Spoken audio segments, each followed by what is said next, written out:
Hello everyone, welcome to +2 academy. मेरा नाम मनीष कुमार है और आज हम लोग इस वीडियो में इम्पॉर्टेंट टॉपिक को डिस्कस करेंगे, वो है इनडेफिनिट इंटीग्रल्स। अब इंटीग्रल्स क्या होता है, तो देखो ये एंटी डेरिवेटिव्स है। एंटी डेरिवेटिव्स का मतलब क्या हुआ, तो देखो it is the inverse process of differentiation. Integrals क्या है, it is the inverse process of differentiation. मतलब अगर हम fx का डेरिवेटिव ऑफ fx वो हम स्मॉल fx मान लें, कैपिटल fx का डेरिवेटिव स्मॉल fx मान लें, मतलब क्या कि dfx बाई dx वो कितने के बराबर होगा, तो स्मॉल fx के बराबर होगा। तो इंटीग्रेशन ऑफ fx का इंटीग्रेशन dx के रिस्पेक्ट में ये क्या हो जाएगा, तो ये fx हो जाएगा। बस यही ये कह रहा है, ठीक है। अब देखो कुछ एग्जाम्पल लेते हैं। मान लो क्या पता ही है हमको कि d sin x by dx is equal to cos x होता है। तो जाहिर सा बात है कि cos x का इंटीग्रेशन sin x हो जाएगा, ठीक। और मान लो, और इसमें क्या मान सकते हो कि मान लो कि sin x के साथ कोई एक कांस्टेंट है, where c is any constant, कोई भी कांस्टेंट है, where c is any constant, तब इसका डिफरेंशिएशन क्या होता था, तब इसका डिफरेंशिएशन होता था d cos x by dx plus 0, क्योंकि c का डिफरेंशिएशन तो हमारा 0 होता था। तो मतलब हमें क्या आता था फाइनल आंसर कि d cos x by dx आता था। तो अगर हम cos x को इंटीग्रेट करते हैं तो हमें क्या मिलेगा, तो हमें मिलेगा क्या, sin x प्लस c मिलेगा, ठीक है। अब इसी c के कारण क्या हो रहा है, इस c के कारण क्या हो रहा है कि c का अगर अलग अलग वैल्यू, मान लो c का वैल्यू 2 है, 3 है, 4 है, कुछ भी है, तो हमें cos x का क्या मिल रहा है, अलग अलग इंटीग्रल्स मिल रहा है। अगर यहाँ 2 मिलेगा तो sin x प्लस 2 हो जाएगा, sin 3 मिलेगा तो sin x प्लस 3 हो जाएगा, sin -20 मिले, ये c -20 होगा तो sin x -20 हो जाएगा। तो cos x का कितना इंटीग्रल्स आ रहा है, बहुत सारा इंटीग्रल्स आ रहा है। तो इस c के कारण बहुत सारा इंटीग्रल्स आ रहा है, तो इसलिए इसका नाम हम लोग क्या कर दिए, इनडेफिनिट इंटीग्रल्स कर दिए। तो इसलिए फाइनल आंसर क्या हुआ कि अगर हम fx को, स्मॉल fx को इंटीग्रेट करते हैं dx के रिस्पेक्ट में, तो हमें क्या मिलेगा, हमें मिलेगा कैपिटल fx प्लस एक कांस्टेंट c मिलेगा, बस, ठीक है। अब आओ जल्दी से फॉर्मूला लिख लेते हैं बाकी सब। देखो हम लोग क्या पढ़े थे, हम लोग पढ़े थे dx का पावर n का डिफ्रेंशिएशन क्या होता था, तो nx का पावर n-1 हो जाता था, ठीक है।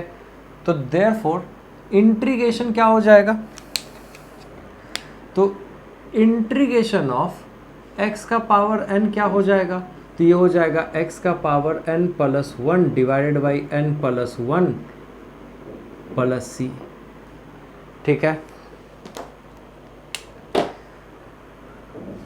और क्या पढ़े थे हम लोग पढ़े थे कि differentiation of sin x by dx is equal to cos x होता था। तो integration of cos x dx क्या होगा, तो ये हो जाएगा sin x प्लस c, यहाँ पर dx छूट गया, ठीक है।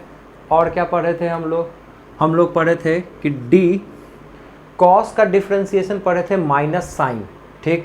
तो अगर हम माइनस cos को डिफरेंशिएट दें तो हमें क्या आ जाएगा, ये आ जाएगा प्लस साइन x आएगा। तो इस बार हम माइनस यहीं पर लिख दिए हैं, तो साइन का इंटीग्रेशन क्या हो जाएगा, तो ये हो जाएगा आपको cos x plus c, simple.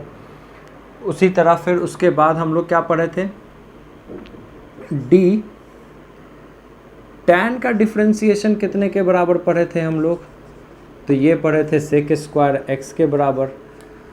तो आप गौर करो कि sec स्क्वायर x का इंटीग्रेशन क्या हो जाएगा? तो ये हो जाएगा tan x प्लस सी। और क्या पढ़े थे हम लोग कि d पढ़े थे sec x का differentiation is equal to sec x into tan x पढ़े थे। तो tan x into sec x dx का इंटीग्रेशन कितने के बराबर?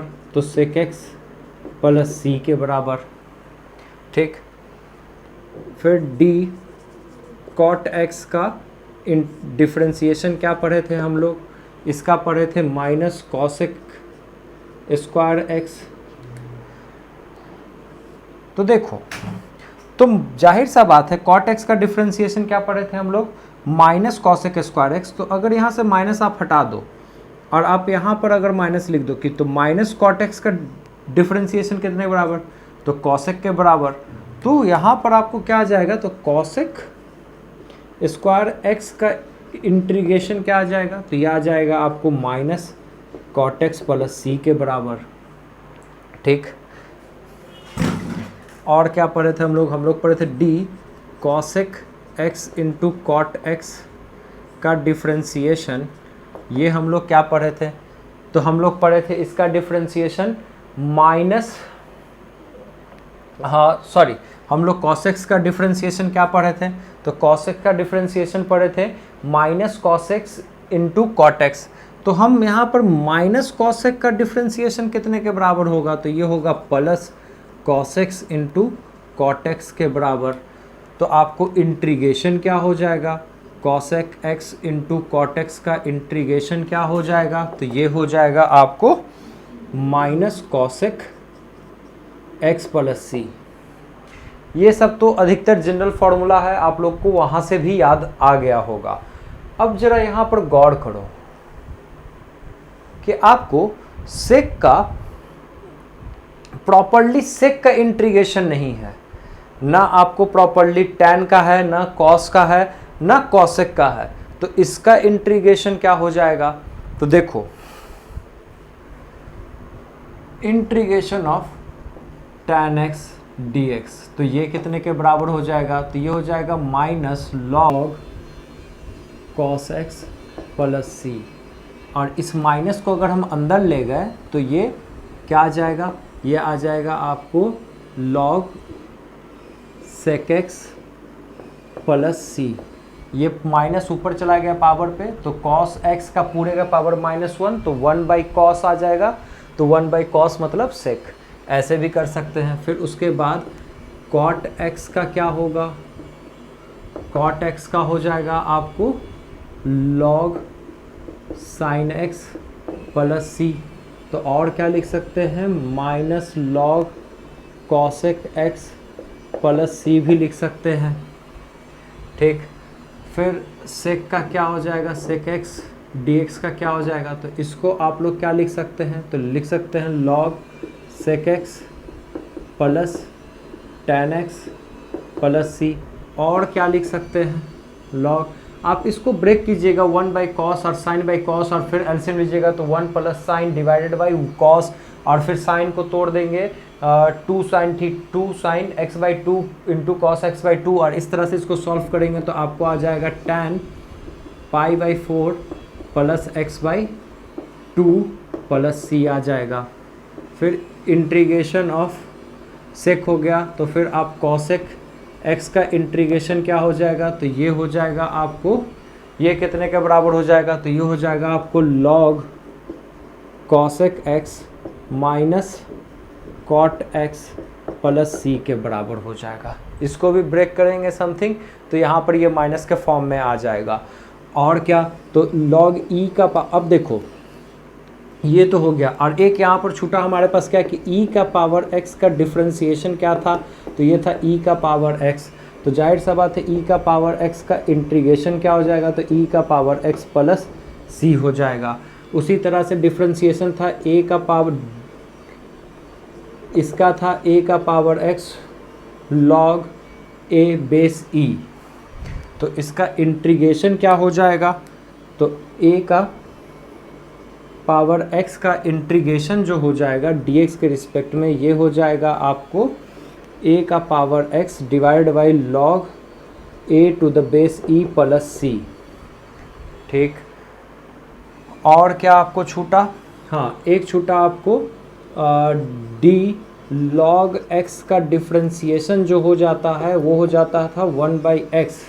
तो इंटीग्रेशन ऑफ 1/x dx क्या हो जाएगा, इसको ध्यान रखना, इसको ऊपर x का पावर -1 करके इंटीग्रेट नहीं करना, नहीं तो इससे इंटीग्रेट करोगे तो वो अनडिफाइंड हो जाएगा। तो इसका क्या हो जाएगा, तो ये हो जाएगा log x आ जाएगा e प्लस c। तो ये है कंप्लीट। आपको ये वीडियो कैसा लगा, ये इनडेफिनिट इंटीग्रल का कॉन्सेप्ट कैसा लगा, फार्मूला कैसा लगा, इसके बारे में कमेंट सेक्शन में ज़रूर बताएं। और thank you for watching this video.